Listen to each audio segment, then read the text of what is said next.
Pode soltar a tela, João, por favor. Êxodo capítulo 20, versículo 17. Estamos encerrando hoje a nossa série de mensagens sobre os 10 mandamentos.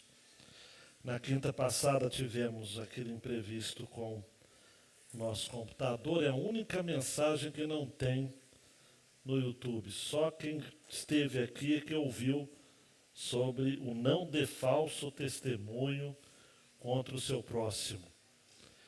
A gente conseguiu só salvar alguma coisa no Instagram. Tem uma frase do sermão que vale a pena você estar acompanhando. Mas o restante, os outros mandamentos, todos eles foram contemplados e registrados aí no nosso canal. Quando a gente fala sobre os 10 mandamentos, nós estamos falando de conduta. Mas estamos falando de uma conduta que brota de um coração. Nós não estamos falando só de comportamento aqui. Não se trata de um padrão puramente moral, no sentido ético, no sentido do que se deve, ou como se deve viver. Mas não é só. Os 10 mandamentos dizem respeito ao nosso coração. Ao nosso coração.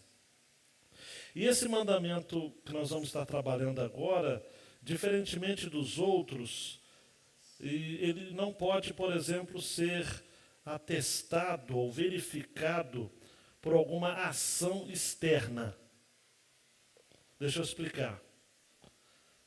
Vamos pegar a segunda tábua, que são os mandamentos relacionados ao nosso cotidiano, aos nossos relacionamentos. Honrar pai e mãe. Dá para você verificar, observando, tem que diminuir aqui, está chiando aqui, tá? Dá para observar as pessoas, através da conduta de filhos, se eles honram ou não os seus pais. Isso é evidente. Quantas vezes nós observamos alguém e dizemos o seguinte: poxa vida, não está havendo honra. É algo explícito. Não matar é um mandamento, obviamente, explícito. Isso que aconteceu no Mato Grosso, por exemplo, de uma mãe e um filho que entram numa casa, matam 2 idosos, mataram pessoas erradas, não erradas, porque não existe certo e errado, eles foram para matar uma pessoa.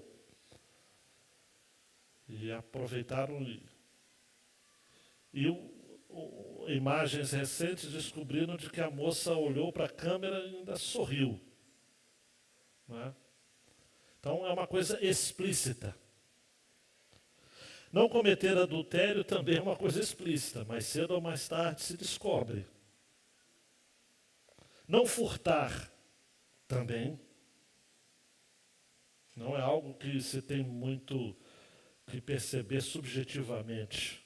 O furto é algo real. Não dizer falso testemunho é algo que é dito, falado, expressado ou teclado nas redes sociais através das fake news. Agora, não cobiçar, eu posso estar aqui tranquilo, falando com vocês, e posso estar cobiçando o celular de última geração do Pedro.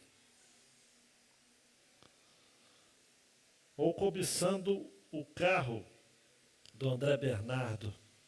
É algo íntimo. Pessoas, amados e amadas, honestas, exemplares, Erivelto, podem estar cometendo esse pecado aqui. Porque a cobiça é essencialmente, todos são pecados do coração, todos são. Mas a cobiça, essencialmente, é um pecado do coração. Os mandamentos anteriores referem-se ao ato exterior. Embora no sentido amplo dado por Jesus no Sermão da Montanha, a gente vai ver que há impulsos e sentimentos que levam à prática de tais atos. Tudo brota do coração, as motivações são sempre do coração.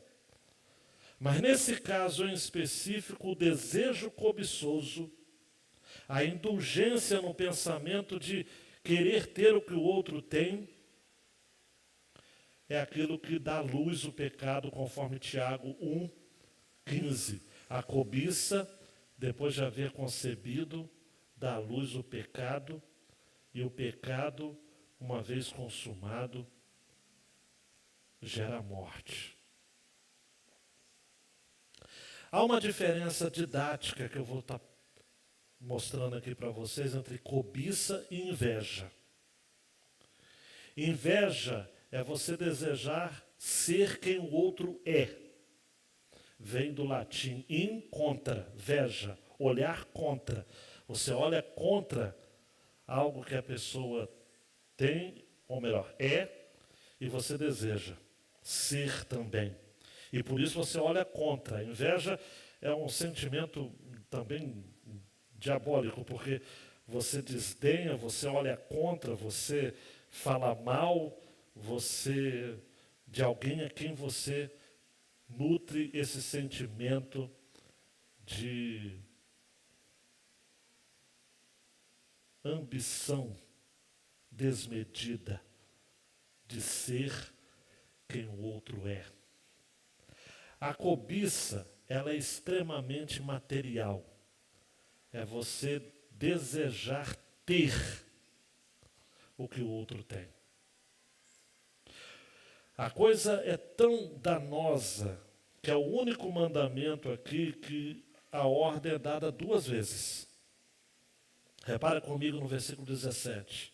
Não cobice a casa do seu próximo. Não cobice a mulher do seu próximo.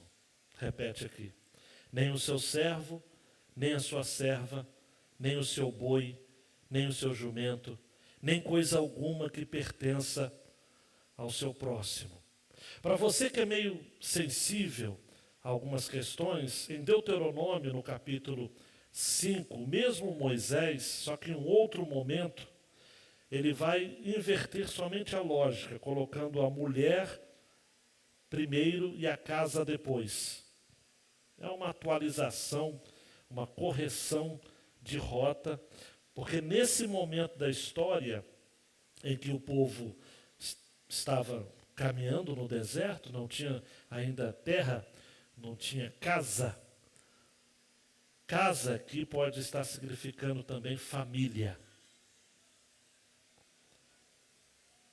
Então, qual é o segredo para dominar essa ambição por coisas? Até mesmo porque não é necessariamente errado notar o que as outras pessoas têm. Kevin DeYoung vai dizer isso. Contudo, a maioria de nós não observa e nota essas coisas para dizer, eu dou graças a Deus porque fulano de tal tem isso que eu não tenho. Não. Nós observamos e deixamos de ser gratos por aquilo que a gente tem. Então, olhe para mim, o fato de você notar o que o outro tem e você agradecer a Deus porque o outro tem, sem problema nenhum. Ó Deus, obrigado, porque o meu queridão pôde adquirir esta casa, este carro, esta moto. O problema é que a maioria de nós não é assim. E quando observamos aquilo que o outro tem,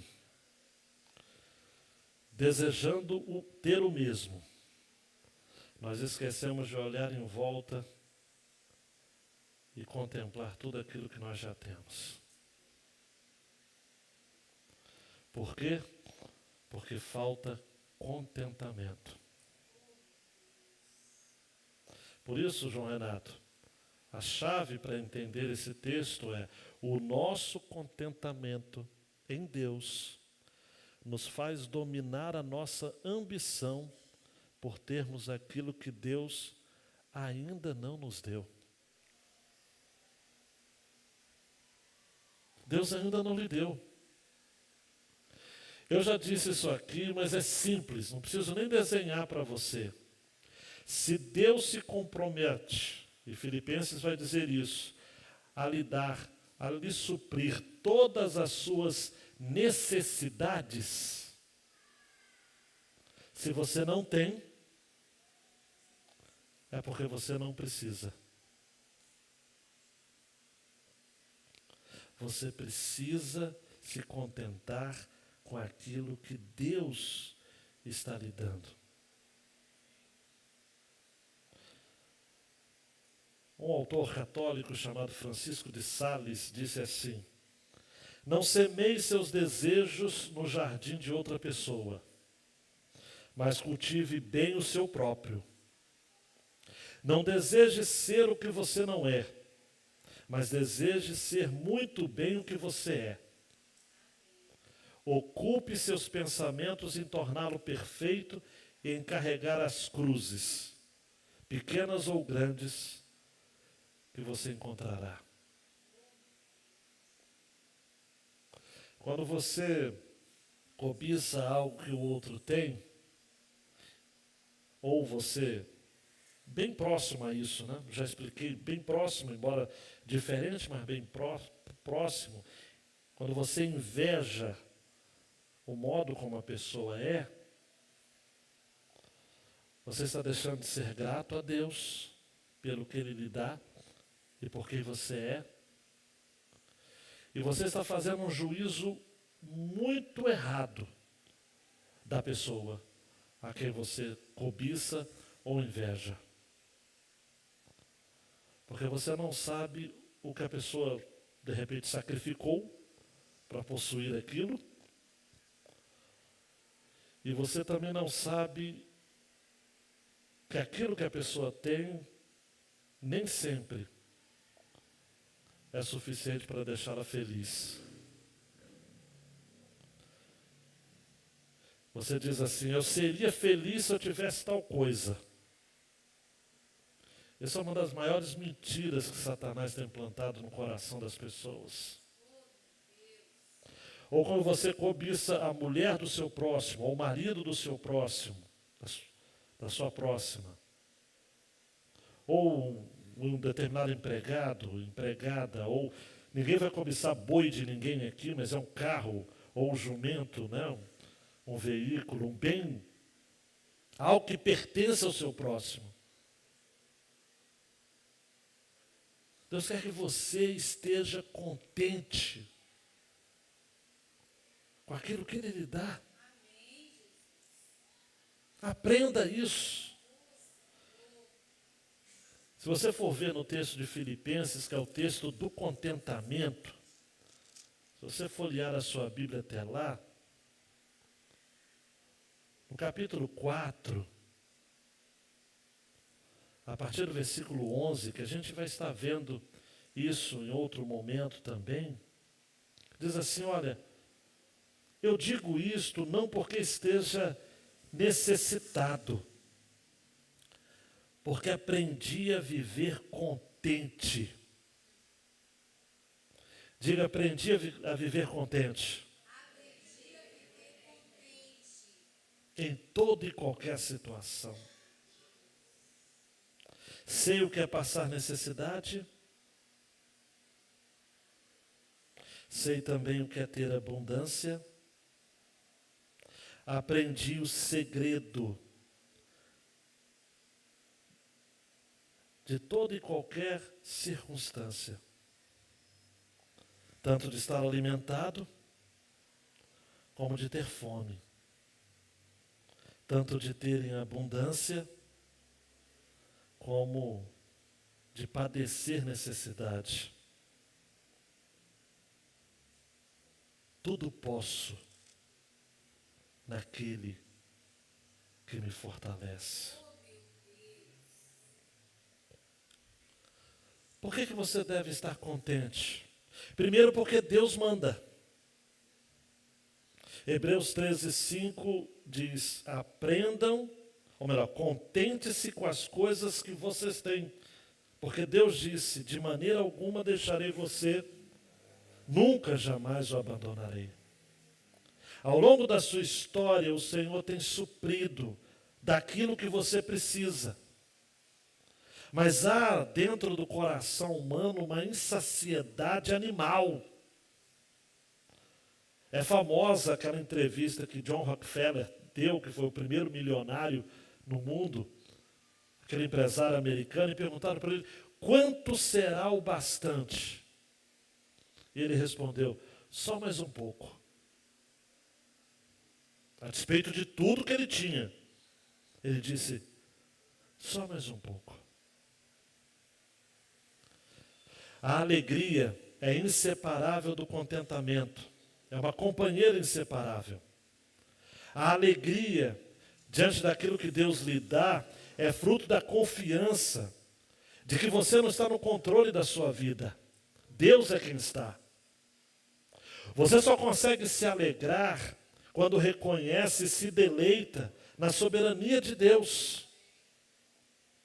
Esta é a verdade.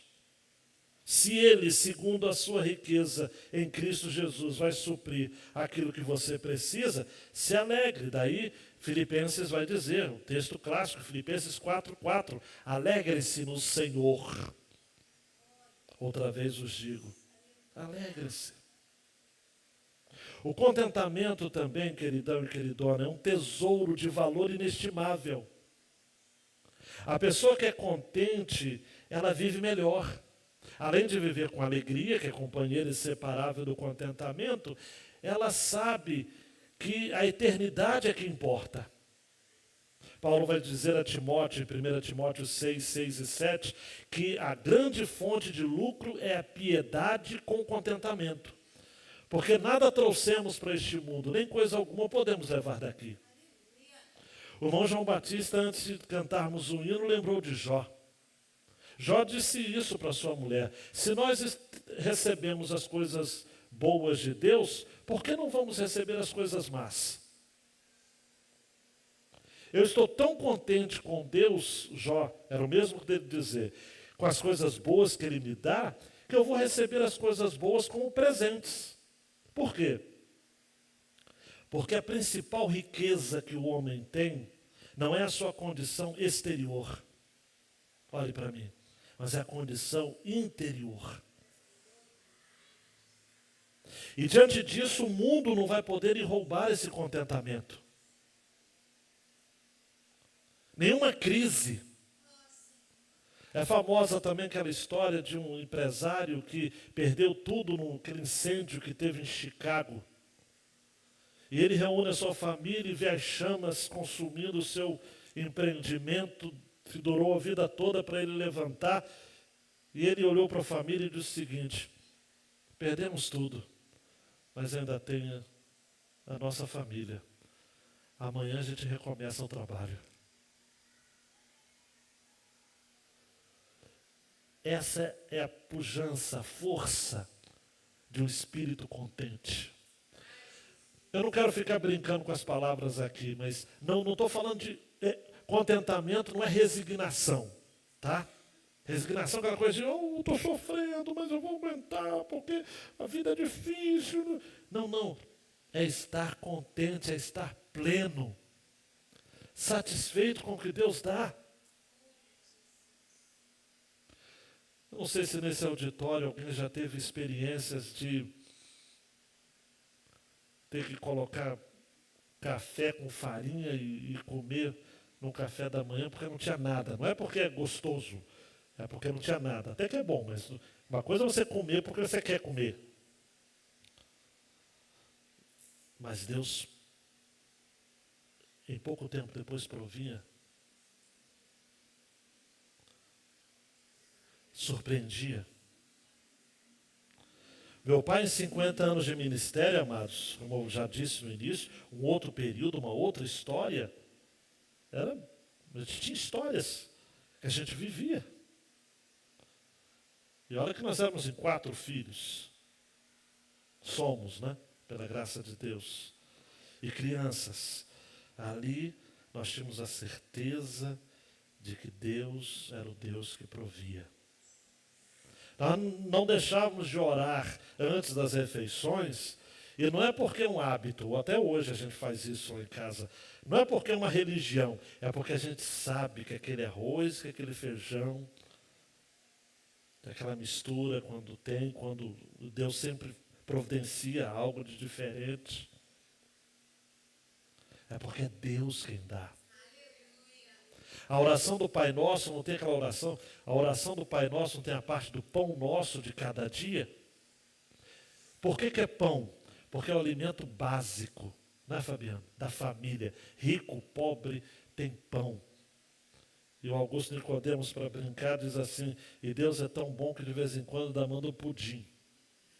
É o pão nosso, mas de vez em quando até rola um pudim. Valéria, queridão, queridona, quero falar com você de que murmurar é pecado. É um grande pecado. Paulo vai dizer aos Filipenses ainda 2,14, façam tudo sem murmurações. Porque não furtarás é um ato que você não deve fazer, obviamente. Não cobiçar é o desejo de furtar. A murmuração está juntinho com a cobiça, porque na murmuração você se esquece da presença de Deus e das suas bênçãos, e você precisa parar para lembrar de fatos do passado. Murmuração tem a ver com incredulidade. Quem murmura questiona a providência de Deus, mas também a provisão de Deus. Quando você murmura, você não crê que Deus está no controle e você questiona a sua capacidade de cumprir suas promessas. Não murmure. Agradeça por tudo. Agradeça. Esse aparelho é velhinho, mas é meu. Esse carro é velhinho, mas é meu. Deus me deu. Essa máquina de lavar, meu Deus, vai parar, mas é minha. Deus está dando. Não murmure. Agradeça. Agradeça. O descontentamento, amados, é a origem de muitos dos nossos pecados. Por isso que o 10º mandamento, isso no catecismo puritano está claro, o que exige o 10º mandamento? Exige o pleno contentamento com a nossa condição, bem como a disposição caridosa para com o nosso próximo e tudo que lhe pertence. Porque isso vai fazer com que você ainda divida o pouco que você tem, que já é suficiente para você, com o outro que não tem nada. Diz que Mahatma Gandhi estava passeando de trem, ele não era cristão, hein? Hindu. E aí caiu uma sandália dele. Aí ele foi e jogou a outra. A pessoa que estava do lado falou, rapaz, o que é isso? Já caiu uma, você está jogando a outra? Falou, não, mas para quem encontrar, pelo menos ter o par completo.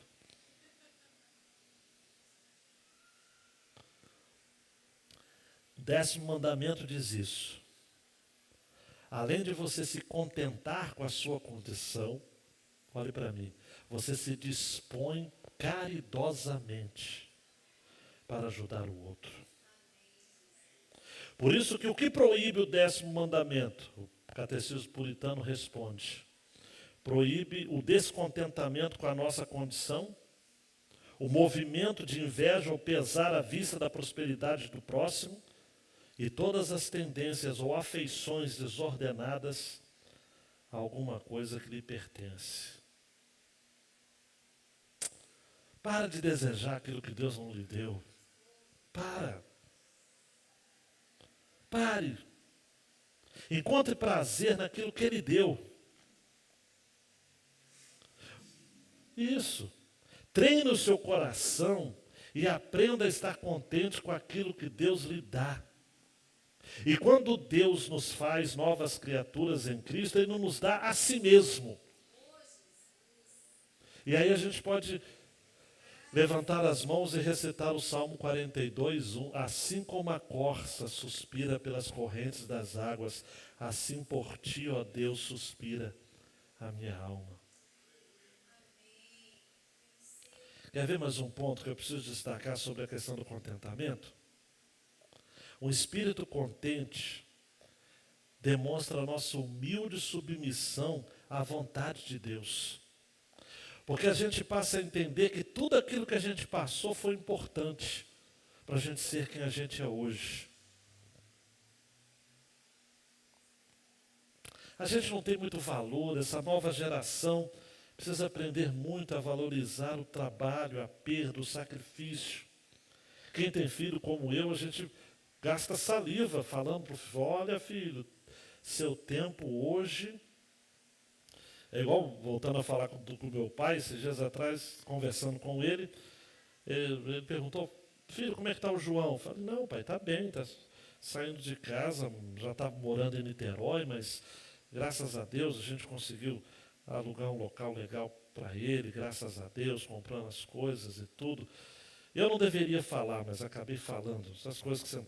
Falei, pai, diferente de quando eu saí de casa, porque eu saí de casa...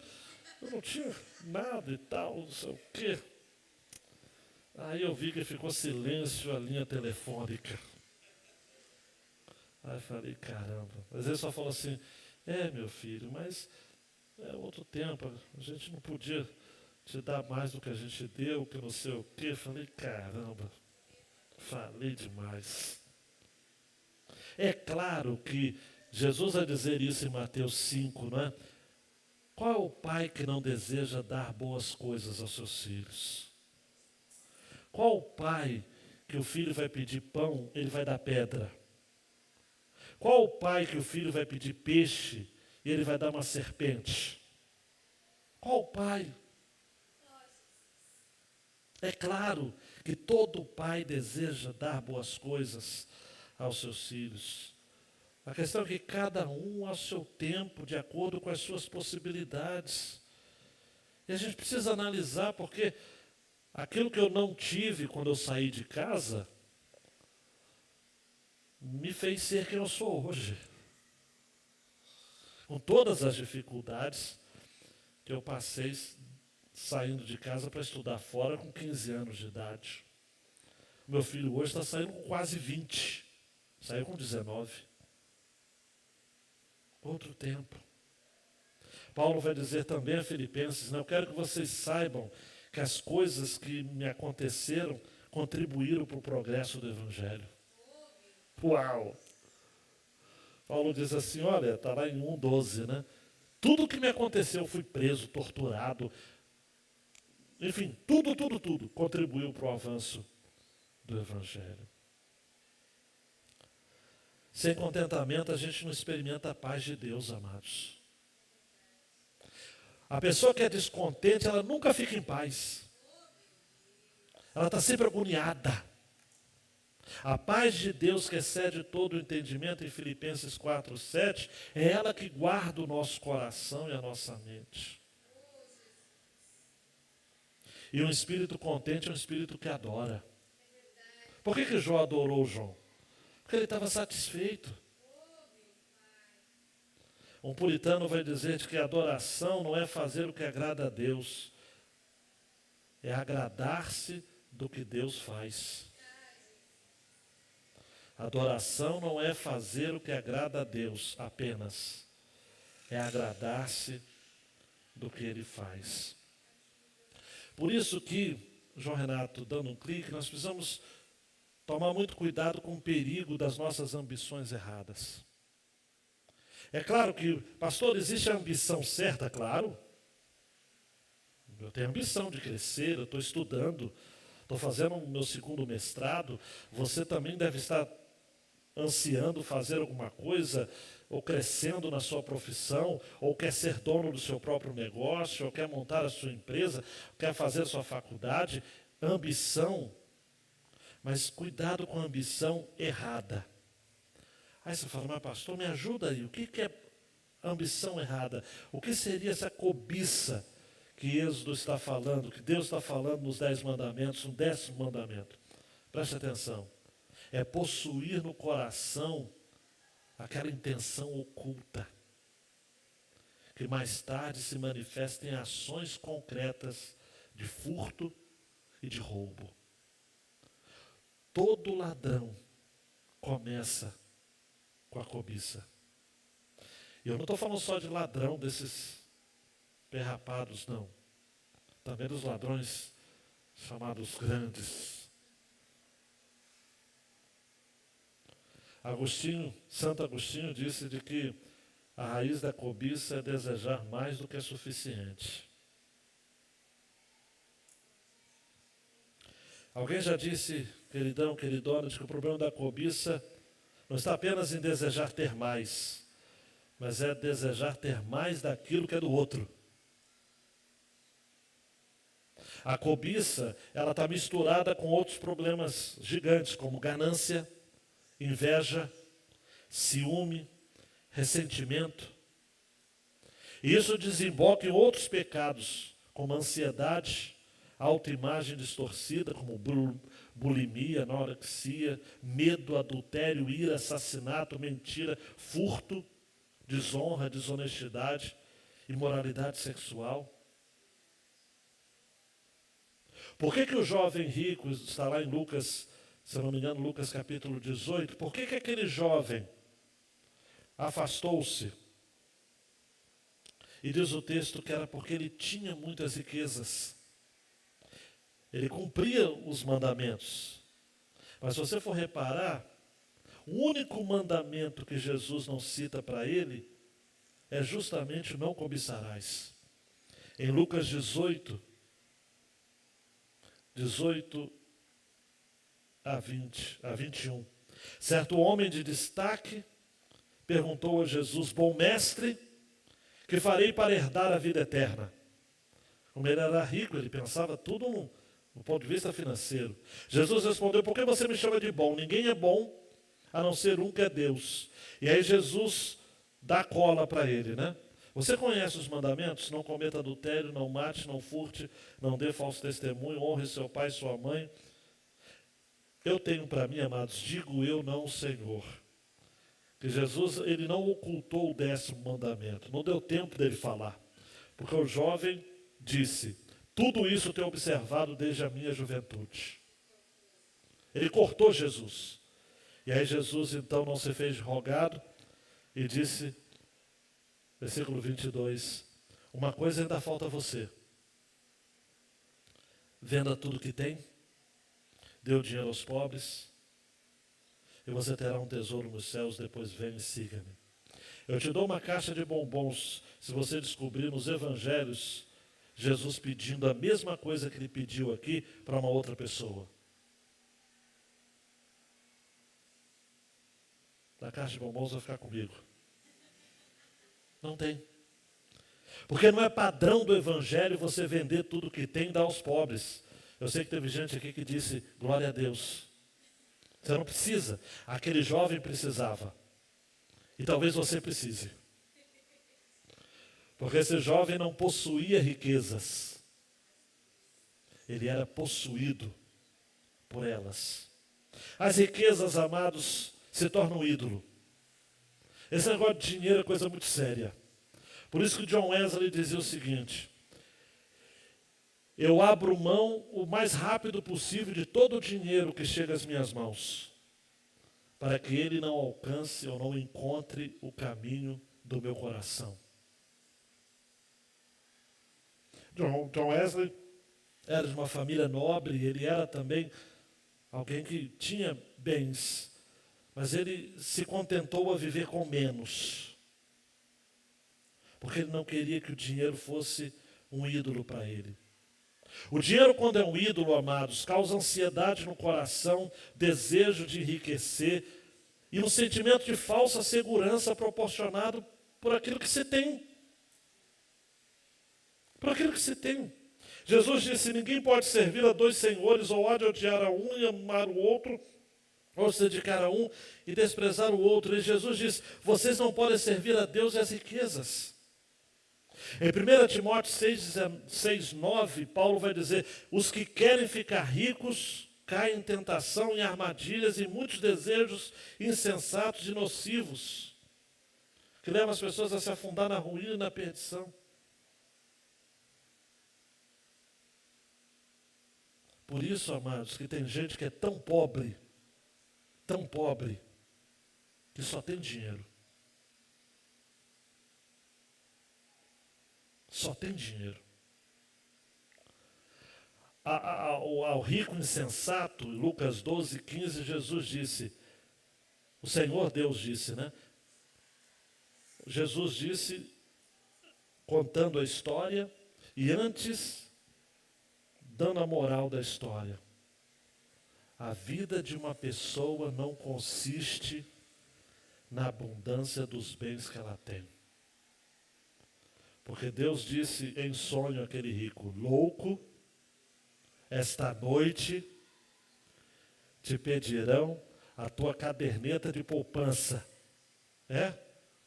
Essa noite te pedirão o seu dinheiro guardado em títulos de capitalização.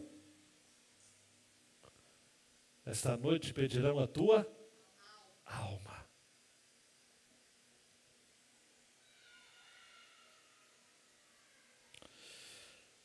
Caminhando para o final, o 10º mandamento é a base de todos os outros também.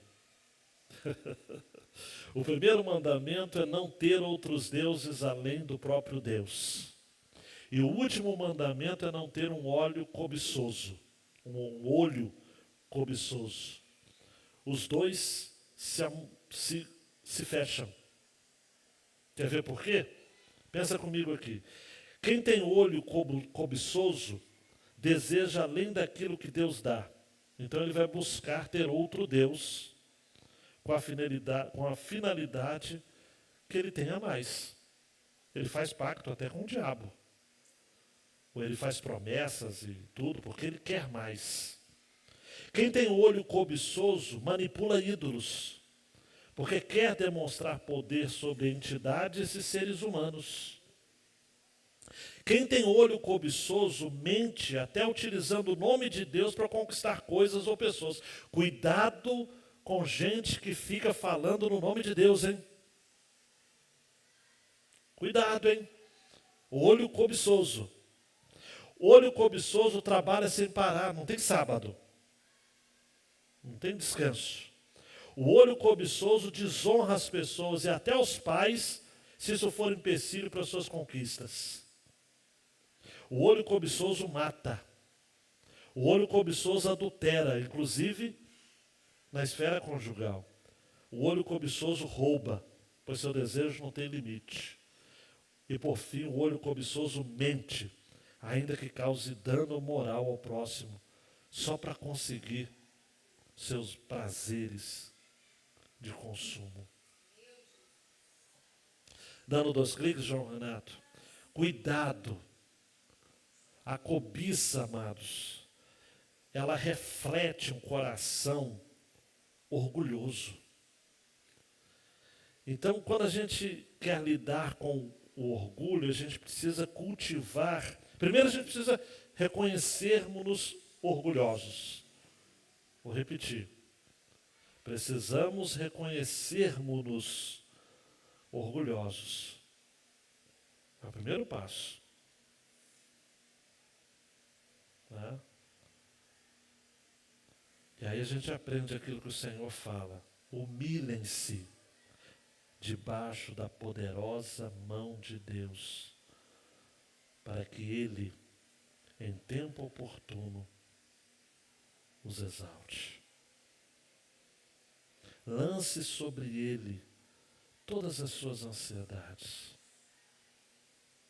porque Ele tem cuidado de você. Cuidado. Mude seu foco, dando um clique, João Renato.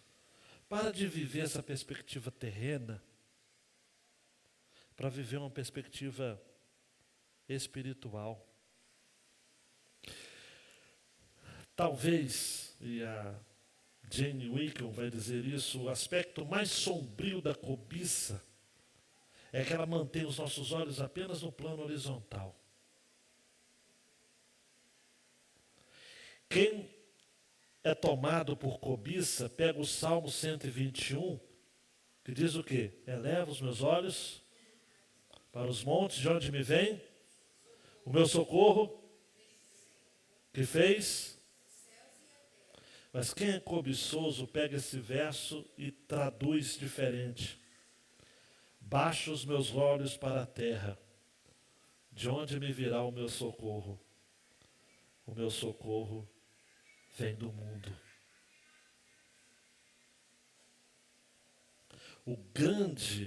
A grande perda de uma vida cobiçosa é que ela mantém o amor a si mesmo como a preocupação principal. E a perspectiva humana nos leva a cobiçar coisas humanas, mundanas. E a perspectiva teocêntrica, isto é, de Deus, nos faz cobiçar as coisas de Deus. Olhe para mim, se você estiver muito apegado a um determinado bem, um bem eletrônico, um bem automotivo, qualquer bem, olha para aquilo e fala o seguinte, olha, você não vai se tornar um ídolo para mim. E aí você recita Colossenses 3. Na sua perspectiva, tá? Eu já estou ressuscitado juntamente com Cristo. Por isso eu busco as coisas lá do alto, onde Cristo vive, assentado à direita de Deus.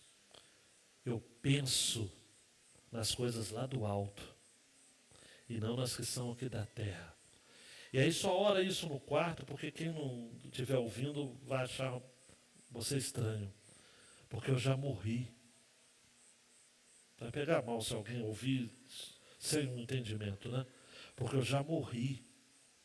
E a minha vida está escondida em Cristo.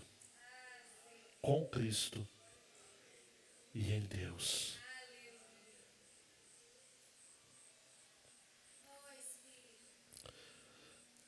C.S. Lewis tem uma frase, na verdade, parágrafos muito interessantes quando ele fala sobre isso.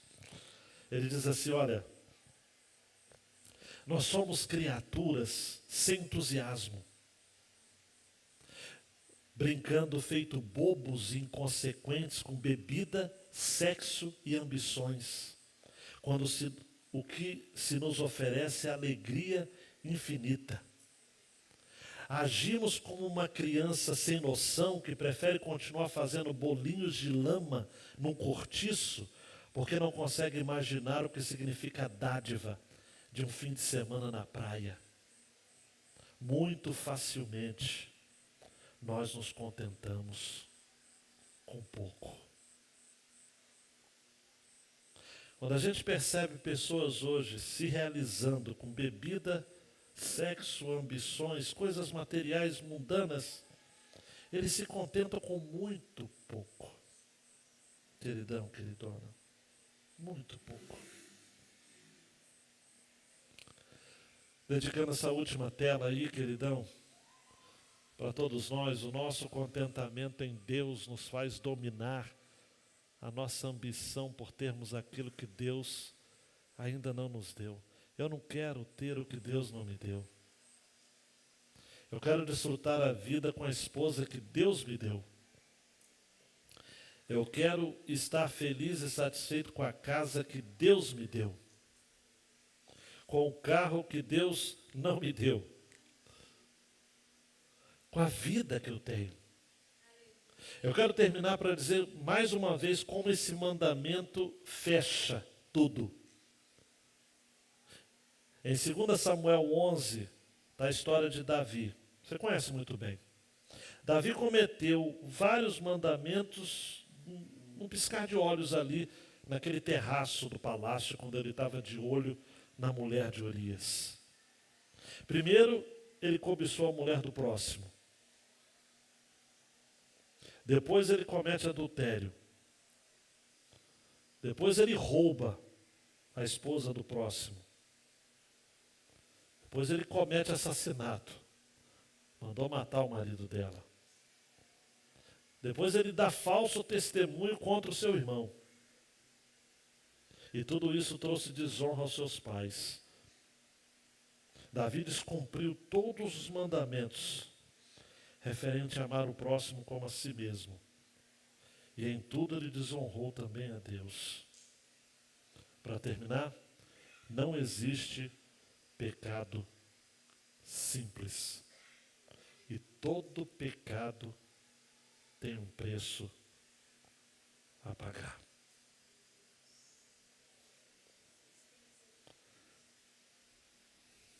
Domine a sua ambição. Vá para a casa que Deus lhe deu. Desfrutar da família que Deus lhe deu. Amanhã você vai no trabalho que Deus lhe deu. No final do mês, pouco ou muito, vai ser o salário que Deus vai lhe dar, que vai ser o suficiente para você viver. Contente-se com aquilo que você tem. Não queira nem mais nem menos. Salomão escreveu um provérbio dizendo isso, né? Senhor, eu não quero nem a pobreza nem a riqueza. Eu não quero a pobreza para não ter que mendigar o pão e nem a riqueza para que eu me esqueça de ti. Eu quero o suficiente para viver. E lá os Eclesiastes ele vai dizer, doce é o sono do trabalhador, quer coma pouco ou muito, porque a saciedade do rico não deixa dormir. Abaixa a cabeça e diga, Deus, graças dou. A gente até cantou aqui, né? Graças dou. Graças dou. Deus, estamos encerrando essa série dos 10 mandamentos com o coração agradecido. Porque a essência do contentamento é a gratidão. Gratidão vem da palavra graça.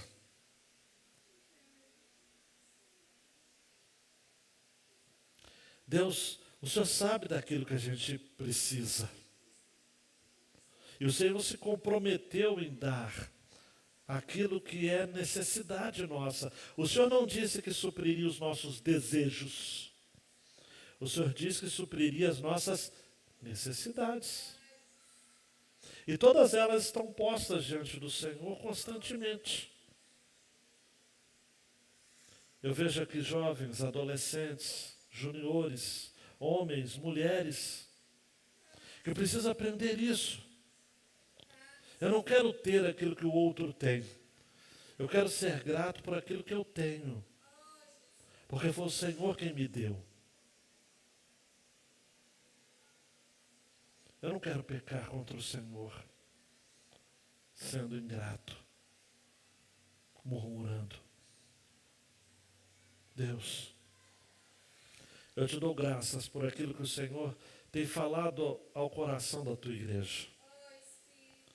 Eu dou graças porque o Senhor tem ministrado a palavra do Senhor neste lugar.